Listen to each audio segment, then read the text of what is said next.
광개토 태왕의 이름은 담덕이다.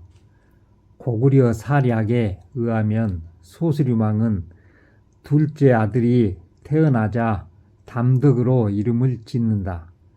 소수림왕은 장자를 제쳐두고 둘째 아들 담덕을 후계자로 선택한다. 고구려 사략을 보면은 담덕은 나이가 13세인데 능히 가마솥을 들어 올릴 정도로 힘이 세고 장대하고 큰 무인의 기풍을 지녔다고 평한다. 소수림왕은 광개토 태왕의 타고난 자질을 꿰뚫어 본 것이다. 소수림왕은 아버지 고구곤왕이 백제 근초고왕에게 평양성 전투에서 패하여 갑자기 사망하자 보위를 잇는다. 소수림왕은 고구곤왕에 대한 복수를 미루고 외치가 아닌 내치에 군주의 역량을 집중한다. 소수림왕의 대표적인 지적은 불교 도입, 태학 설치, 율령 반포 등이다. 당대의 복수보다 후대의 복수를 선택한 와신상담의 군주이다.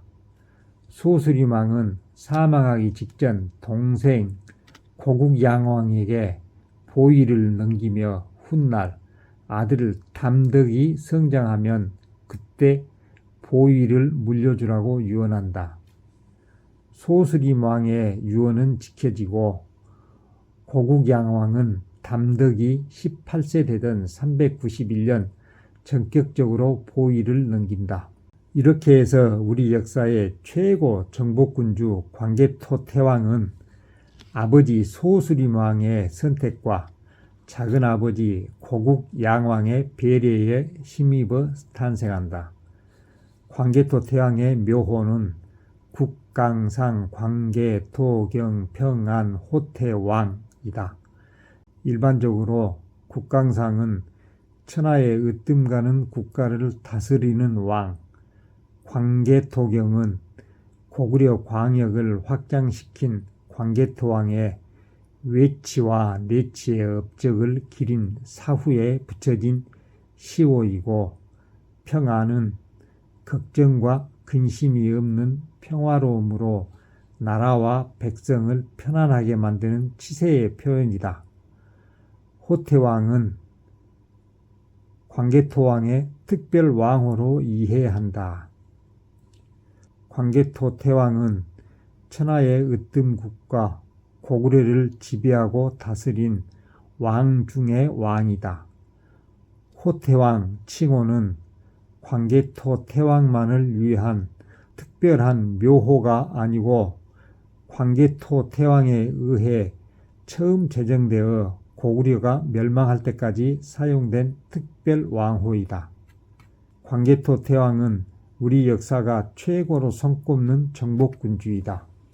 또한 광개토 태왕의 뒤를 이은 장수태왕은 수성군주의 표상이다.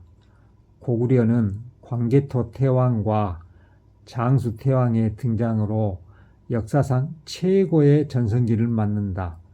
광개토 태왕이 정복사업을 통해 고구려 강역을 한껏 확장시켰다면 장수태왕은 이를 기반으로 다양한 외교활동을 전개하며 고구려 유상을 제국의 반열에 올려놓는다. 광개토 태왕과 장수태왕의 통치기간은 391년부터 491년까지 정확히 100년간이다. 광개토 태왕은 391년 18세로 등극하여 21년을 통치하고 412년 39세에 사망하며 장수태왕은 412년 19세로 등극하여 80년을 통치하고 491년 98세로 사망한다. 광개토 태왕은 굵고 짧은 응축의 역사를 펼쳤다면 장수왕은 가늘고 긴 발산의 역사를 펼친다. 삼국사기를 보면 기록 자체가 너무나도 부실하다. 한마디로 광개토 태왕과 장수 태왕의 업적은 보잘것이 없다. 삼국사기에 의하면 광개토 태왕의 정복사업은 백제, 거란, 후연 등 3개로 한정이 되어 있다. 이 정도 정복사업은 고구려 역대 어느 왕도 모두 가지고 있다. 우리는 삼국사기 기록만을 가지고서는 광개토 왕이 왜 광개토 태왕인지를 설명할 수가 없다. 왜냐하면 삼국사기의 3개 정복사업은 광개토 태왕능 비해 7개 정복사업인 비려, 외장국, 백신, 신라, 외적, 동부여 등과 완벽하게 겹치지 않는다. 마치 김부식이 광개토 태왕능 비문 기록을 모두 빼고 삼국사기를 편집하지 않았나 하는 의구심이 들 정도이다. 신채호 선생은 조선 상고사에서 고려 김부식을 사대주의자로 정의하고 그를 조선의 역사를 축소 왜곡시킨 최대 원흉으로 지목하고 있다.